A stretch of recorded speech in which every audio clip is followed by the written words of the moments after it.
Hi, I'm Laura Flanders of The Laura Flanders Show. Watch every week on Free Speech TV, Link TV, YouTube, or if you're in New York, CUNY TV. Prefer to listen? Subscribe to the free podcast at lauraflanders.org. I end every week with a commentary. I call it the F word. Here's this week's. So which is it going to be? Will this pandemic disaster spark a shift for the better? Or will the deadly myths white Americans tell ourselves survive COVID-19?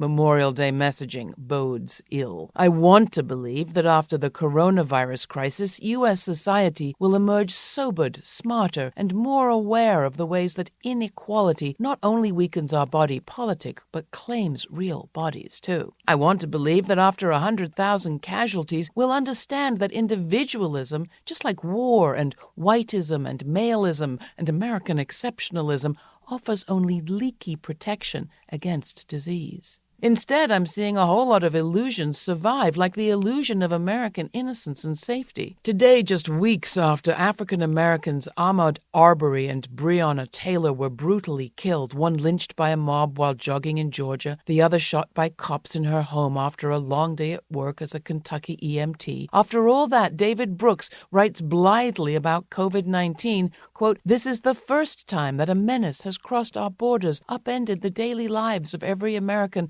and rocked our ancient sense of safety." To make it worse, Brooks's piece is titled "The First Invasion of America," as if colonial genocide never occurred. Are the U.S. deaths from coronavirus our generation's Pearl Harbor? They're not.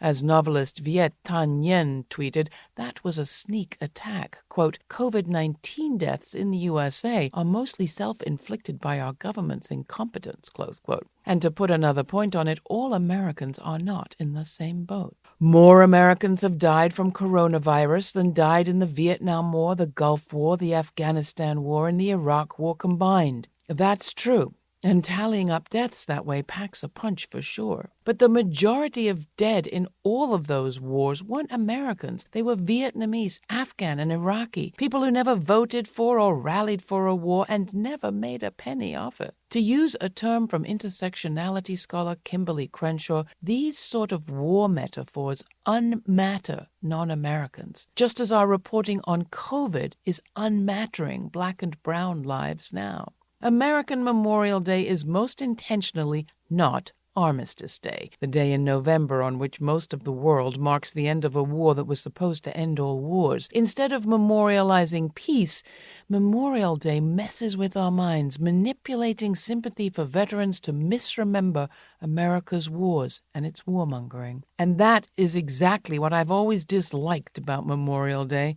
It's also what leads me to think that this virus may do more damage to our bodies than our political status quo. If only we could have a Memorial Day to lies. That I would celebrate. You can see my interview with two Americans in Los Angeles who are not experiencing the brilliant blue sky silver lining of this coronavirus pandemic at lauraflanders.org. And there's much more to find out there, so join our mailing list.